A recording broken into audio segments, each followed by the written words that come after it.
Competitive advantage क्या चीज़ होती है, मैंने बता दिया हुआ है, हम लोगों ने पहले भी पढ़ा हुआ है।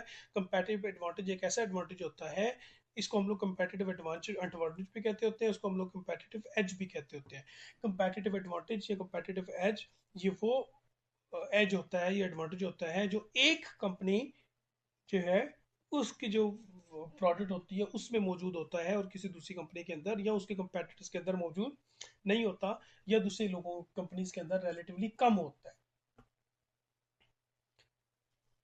ठीक है, कोई टेक्नोलॉजी हो सकती है, कोई वैल्यू हो सकती है, ठीक है, प्राइस के हवाले से हो सकता है कि हम लोग रिलेटिवली सस्ते हैं, ठीक है, दूसरे लोग इतने सस्ते नहीं हैं, तो इसका मतलब है कि आपका सस्ता होना भी आपके लिए कंपेटिटिव एडवांटेज कहलाता है। फिर डिफरेंशिएशन पोजिशनिंग के अंदर फिर आगे करेंगे identifying a set of possible competitive advantages to build a position by providing superior value from। अब हम लोग क्या करेंगे, हम चाहते हैं कि सुपीरियर वैल्यू हासिल कर सकें, एक अच्छी पोजीशनिंग चूज कर सकें। पोजीशनिंग चूज करने के लिए सबसे पहले देखना होगा कि प्रोडक्ट डिफरेंशिएशन क्या होगी। डिफरेंशिएशन से मुराद ये है कि कंपैटिटिव एडवांटेज, एडवांटेज का मतलब होता है कि हम दूसरों से डिफरेंट है, ठीक हो गया। फिर सर्विस डिफरेंशिएशन, प्रोडक्ट और सर्विस दो अलग अलग चीज़ें होती हैं। अगर आप कोई सर्विस दे रहे हैं तो हम ये देखेंगे कि आप जो सर्विस दे रहे हो उसमें और दूसरे लोगों की सर्विस में क्या डिफरेंस है। चैनल डिफरेंशिएशन, आपकी डिफरेंशिएशन किस बेस पे होगी, नंबर वन जो प्रोडक्ट आप ऑफर कर रहे हैं, नंबर टू जो सर्विस आप ऑफर कर रहे हैं, नंबर थ्री जो चैनल आप ऑफर कर रहे हो, ठीक है, जो डिलीवरी का चैनल है, जो डिस्ट्रीब्यूशन का चैनल है, आपका चैनल जनाबे वाला इतना अच्छा है कि आप बहुत अच्छे तरीके से सर्व करते हैं और प्रोडक्ट जो है वो बहुत सेफली पहुंचाते हैं अपने कस्टमर्स तक। फिर पीपल डिफरेंशिएशन, जो काम करने वाले लोग हैं, ठीक है, जो काम करने वाले लोग हैं, जो बनाने वाले लोग हैं, जो सर्व करने वाले लोग हैं, वो भी डिफरेंट है। और नंबर वन इमेज डिफरेंशिएशन, एक इमेज बनाई जाती है बाजू का, एक प्रोडक्ट जब बन जाती है तो प्रोडक्ट बनाने के बाद जब उसकी मार्केटिंग करते हैं तो एक इमेज क्रिएट करने की कोशिश करते हैं कि जनाब ये लोग ऐसे हैं जो कि इस प्रोडक्ट को परचेज कर सकते हैं, तो एक डिफरेंशिएशन होती है कि हाँ ये क्या उसे कहते हैं क्लास के लोग जो है वो हमारी प्रोडक्ट जो है वो परचेज कर सकते हैं। अब जब हम बात करते हैं कंपैटिटिव एडवांटेजेस की, जब हम बात करते हैं डिफरेंशिएशन की, कंपैटिटिव एडवांटेज ही बेसिकली डिफरेंशिएशन जो है वो क्रिएट करता है। और जब हम बात करते हैं कि जब हम लोगों ने अपने आप को अलग पोर्ट्रे करना है कि हम दूसरों से डिफरेंट है, तो दूसरे से डिफरेंट करने के लिए हमें कौन कौन से डिफरेंसेस जो है वो लेके आ सकते हैं। नंबर वन है इंपॉर्टेंट, ठीक है, ये जो प्रोडक्ट है हम लोग देखेंगे कि ये जो प्रोडक्ट है, ये जो डिफरेंस है, ये वाकई में कस्टमर्स के लिए इंपॉर्टेंट है। मिसाल के तौर पे कोई ऐसा डिफरेंस हम प्रमोट ना करें कि जिस डिफरेंस की वजह से कस्टमर्स जो है वो हमारी प्रोडक्ट ना खरीदे। ऐसा डिफरेंस प्रमोट करें कि जो डिफरेंस कस्टमर्स के माइंड में इंपॉर्टेंट हो। फिर आगे डिस्टिंक्टिव, डिस्टिंक्टिव से मुराद एक डिफरेंस आना चाहिए, एक डिस्टिंक्टिव से मुराद एक नुमाया चीज आनी चाहिए हमारी प्रोडक्ट के अंदर जो कि कस्टमर्स की प्रोडक्ट के अंदर नहीं है। नंबर थ्री सुपीरियर वैल्यू, और वैल्यू ऐसी हो, डिफरेंस का मतलब सिर्फ और सिर्फ दूसरों से डिफरेंट नहीं होता, डिफरेंस का मतलब होता है दूसरों से बेहतर। अगर बाकियों की लेवल यहाँ तक है नीचे से और आपकी प्रोडक्ट का लेवल अगर डिफरेंट है तो सुपीरियर होना चाहिए और आप उससे थोड़ा सा ऊपर होने चाहिए, और फिर पता चलेगा कि हाँ वाकई में आप एक डिफरेंस दे रहे हो। फिर कम्युनिकेबल, आपको डिफरेंट लेके तो आ जाते हो लेकिन डिफरेंट ले आने के बावजूद ऐसा होता है कि आप अपनी डिफरेंस जो है वो अपने कस्टमर्स को बता नहीं पाते और कस्टमर्स तक वो बात कम्युनिकेट नहीं हो पाती। बाज़ औक़ात ऐसी टेक्नोलॉजी आ चुकी हुई है आजकल, मोबाइल फ़ोन्स के अंदर एग्जांपल अगर हम लेते हैं, या हम लोग लैपटॉप्स के अंदर, ये मुख्तलिफ़ किस्म की जो आजकल टेक्नोलॉजिकल डिवाइसेस आई हुई हैं, इन टेक्नोलॉजिकल डिवाइसेस के अंदर होता ये है कि हम लोग मुख्तलिफ़ किस्म की एडवांटेजेस ले तो आते हैं, बना तो लेते हैं, लेकिन हमारे कस्टमर्स को मालूम नहीं होता कि उस एडवांटेज को किस तरीके से उस एडवांटेजेस से किस किस्म का किस तरीके से बेनिफिट हासिल किया जा सकता है, उसको इस्तेमाल कैसे किया जा सकता है।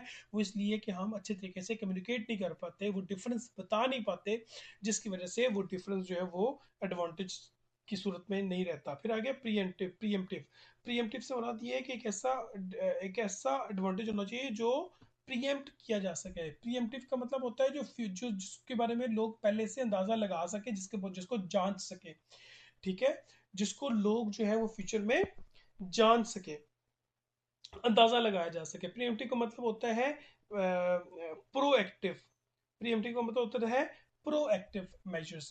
प्रीएम्प्टिव का मतलब होता है कोई भी इवेंट आने से पहले, प्रोडक्ट लॉन्च होने से पहले लोग सोच रहे हो कि हाँ एक कंपनी के अंदर ये वाली प्रोडक्ट आने वाली होती है। अ, थोड़ा सा फोरकास्टिंग तो नहीं कहलाएगा, ये होगा ये कहलाएगा प्रीएम्प्टिव नहीं कहलाएगा। प्रीएम्प्टिव जो होता है ये फोरकास्टिंग नहीं कहलाता, बल्कि प्रीएम्प्टिव का मतलब होता है कि फ्यूचर फ्यूचर के बारे में प्रोएक्टिव होना। प्रोएक्टिव से मुराद ये कि पहले से डिसीजन ले लेना। फिर आएगा अफोर्डेबल। एक ऐसा चेंज हो, कोई ऐसा चेंज आप ना ले आए अपने प्रोडक्ट के अंदर कि मिसाल के तौर पर मोबाइल फ़ोन के अंदर कोई ऐसी प्रोडक्ट आपने डाल दिया जिसकी वजह से मोबाइल फ़ोन की जो प्राइस है वो 30,000 रुपये एक्स्ट्रा हो गई। अगर आपको ने 20,000 का फ़ोन ले देना है, फ़ोन की जो प्राइस है वो 20,000 है, तो आपने एक नई चीज़ ऐड कर दी जिसकी वजह से आपने 50,000 का फ़ोन दे दिया। तो ये इतना ज़्यादा डिफरेंस जो है, इतना एक्सपेंसिव डिफरेंस जो है वो कस्टमर जो है वो अफोर्ड नहीं कर पाते। और आखिर में आएगा प्रॉफिटेबल, कि जब कभी भी कोई नई चीज़ आप लॉन्च करेंगे, कोई प्रोडक्ट के अंदर कोई डिफरेंस लॉन्च करेंगे, प्रोडक्ट के अंदर कोई एडवांटेज देने की कोशिश करेंगे, रिसर्च एंड डेवलपमेंट के ऊपर काम लगाएंगे, इन सारे के सारी एक्टिविटीज़ का पर्पज़ यही है कि आप उससे अपने कंपनी के लिए प्रॉफिट हासिल कर सकें। ठीक है जी। अब जब वैल्यू प्रोपोजिशन की बात करते हैं तो ये मुख्तलिफ किस्म की हमारे पास आ जाती हैं। एक बेनिफिट्स आते हैं यहाँ पे, जो हॉरिजॉन्टल एक्सिस के अंदर प्राइस है और यहाँ पे बेनिफिट्स है वर्टिकल के अंदर। तो ये मुख्तलिफ किस्म के मोर, सेम और लेस, मोर, सेम और लेस, ये मुख्तलिफ किस्म के हमारे पास सामने एट्रीब्यूट्स आते हैं और इनको हम लोग समझने की कोशिश करते हैं ये है क्या। सबसे पहले more for more. More for more से मुराद ये है कि ज़्यादा, मोर प्राइस विद मोर बेनिफिट्स। एक प्रोडक्ट होती है जो एक्सपेंसिव होती है, लेकिन एक्सपेंसिव होने के साथ साथ वो बेनिफिट्स भी बहुत ज़्यादा देती है, जैसे कि प्राडो।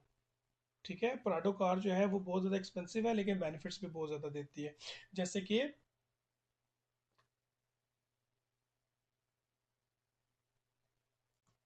आईफोन। ठीक है, कार्स में आई प्राडो, कार्स में आ जाए बीएमडब्ल्यू, कार्स में आ जाए मर्सिडीज, लेमोजीन। ये वो प्रोडक्ट्स हैं जो प्राइस तो बहुत ज़्यादा चार्ज करेंगे आपसे, लेकिन ज़्यादा प्राइस चार्ज करने के साथ साथ वो आपको ज़्यादा बेनिफिट्स भी देते हैं। फिर नंबर क्या आएगा, number two, more for the same. More for the same, जो बेनिफिट्स जो है वो आपको ज़्यादा मिल रहे हैं, लेकिन प्राइस जो है वो सेम है। प्राइस से ज़्यादा नहीं है, प्राइस सेम है। मोर से प्राइस कम है, ज़्यादा से प्राइस कम है, लेकिन वो बेनिफिट्स भी आपको ज़्यादा देने की कोशिश कर रहे हैं। अगर कार्स की बात करें तो मैं आपको कहूँगा, एग्जांपल दूंगा प्रियस। प्रियस आपको मुख्तलिफ किस्म की फैसिलिटीज़ दे रही है आपके पास, और उसके साथ साथ वो प्राइस भी इतनी ज़्यादा रिलेटिवली दूसरी गाड़ियों के मुकाबले में ज़्यादा प्राइस भी चार्ज आपसे नहीं कर रहे। उसके बाद जो ऑडी के हमारे पास मुख्तलिफ ब्रांड्स आए हुए हैं, सॉरी मुख्तलिफ इनके जो वेरियंट्स आए हुए हैं, वो जो है वो भी हमारे पास सर्विसेज हमें मिल रही हैं, मुख्तलिफ किस्म के बेनिफिट्स तो मिल रहे हैं, लेकिन प्राइस जो है वो सेम है। फिर क्या आएगा, more for less. More for less से मुराद ये है कि बेनिफिट्स तो बहुत ज़्यादा देंगे लेकिन प्राइस कम चार्ज करेंगे। ऐसी मुख्तलिफ किस्म के प्रोडक्ट्स हैं वो कहती हैं कि हम इतने सस्ते हैं और हम बहुत ज़्यादा बेनिफिट्स आपको दे रहे हैं। इसकी वजह ये होती है कि वो प्रोडक्ट बनाते हुए उन लोगों को रॉ मटेरियल के ऊपर कॉस्ट कम पड़ती है और प्रॉपर यूनिट कॉस्ट कम आ जाती है। रॉ मटेरियल के ऊपर इतनी ज़्यादा की एक्सपेंसेस नहीं होते, जिसकी वजह से वो कम प्राइस चार्ज करके अच्छी वैल्यू और अच्छे बेनिफिट्स दे सकते हैं। फिर आएगा नंबर फिर आएगा number four, the same for the less. The same for the less से मतलब ये है कि प्रोडक्ट जो है वो सेम ही होगी, प्रोडक्ट मोर के मुकाबले में, ये लेस के मुकाबले में, लेकिन जो अमाउंट है आपसे वो बहुत कम चार्ज की जा रही है। इसका मतलब है कम पैसों में आपको थोड़ी सी ज्यादा वैल्यू दे रही है। और आखिर में less for much less. Less for much less यानी कि आपसे प्राइस भी कम चार्ज कर रहे हैं लेकिन आपको जो वैल्यू है वो भी बहुत कम दे रहे हैं, जो कि ढाबे का खाना हो गया, मुख्तलिफ किस्म की जो चाइना की प्रोडक्ट्स हो गई, जो होती तो सस्ती हैं लेकिन क्वालिटी जो है वो भी उनकी इतनी अच्छी नहीं होती। आगे आएगा developing a position, positioning statement. जब हम पोजीशनिंग की बात कर रहे होते हैं तो हम लोगों ने कोई ना कोई स्टेटमेंट देनी होती है। जैसे मैंने आपको बताया था कि मिशन स्टेटमेंट होता है, तो यहाँ पे हम लोगों ने एक स्लोगन देना होता है। वो जो मैंने आप लोगों को टेलीनॉर और यूफोन वगैरह की और पेप्सी पेप्सी का भी है, ये दिल मांगे और ये दिल मांगे मोर वगैरह वगैरह, ये सारी की सारी चीज़ें जो होती है, क्या होता है, स्लोगन्स भी होते हैं और इनको हम लोग इनको नाम देते हैं जिसे हम कहते होते हैं टैग लाइन्स। ठीक है, इनको हम लोग टैग लाइन्स और स्लोगन्स भी कहते होते हैं। To target segment and need our brand is concept that point of difference। यहाँ पे आएगा के टू टू यहाँ पे लिखेंगे टारगेट सेगमेंट, जिन लोगों को हम ऑफर कर रहे हैं। ठीक है, उनको कौन सी ज़रूरत है, उनकी किस नीड को पूरा कर रहे हैं। फिर हम अपनी प्रोडक्ट का नाम देंगे, ब्रांड का नाम लेंगे। उसके बाद फिर हम अपने प्रोडक्ट का कॉन्सेप्ट देंगे कि हम बेसिकली ब्रांड में इस प्रोडक्ट के साथ देना क्या चाह रहे हैं, और आखिर में हम ये भी बताएंगे कि हमारी प्रोडक्ट दूसरे लोगों से डिफरेंट और क्यों करें। और लास्ट में आएगा communication and delivering the chosen position. फिर क्या होगा कि वो जो हम लोगों ने पोजीशन चूज की है वो हमने कम्युनिकेट भी करनी है, लोगों को बताना भी है, और लोगों को बताने के लिए मुख्तलिफ किस्म के तरीके और हरबे इस्तेमाल किए जाते हैं। जैसे कि ये ना एक किस्म का यूनिफॉर्म पहना हुआ है, कार्टून बन चुके हैं एक किस्म का। इसी तरीके से अगर आप नोट करें तो मुख्तलिफ किस्म की जो बड़ी बड़ी कंपनीज होती हैं वो अवाम के अंदर जाके, पब्लिक के अंदर जाके मुख्तलिफ एक्टिविटीज़ परफॉर्म करती हैं, जिससे उनको डिफरेंस पता चल जाता है कि एक प्रोडक्ट जो है वो दूसरी प्रोडक्ट से कैसे डिफरेंट है। और ये जो अवेयरनेस होती है, इस अवेयरनेस के बाद फिर कस्टमर्स जो है वो आपके प्रोडक्ट खरीदने के पोजीशन में होते हैं। ये स्टूडेंट्स हमारा था वीक नंबर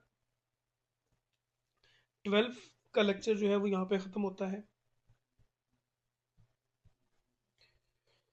वीक नंबर 12 यहाँ पे ख़त्म हो गया, और वीक नंबर 13 के साथ फिर हम इंशाल्लाह नए चैप्टर के साथ दोबारा से वीडियोस जो है वो अपलोड कर देंगे। और उम्मीद है कि वीडियोस देखने के बाद आपको वीडियोस ये टॉपिक्स जो हैं वो समझ आ जाएंगे। तो इंशाल्लाह फिर अगली वीडियो के साथ दोबारा मुलाकात करेंगे। खुदा हाफिज़।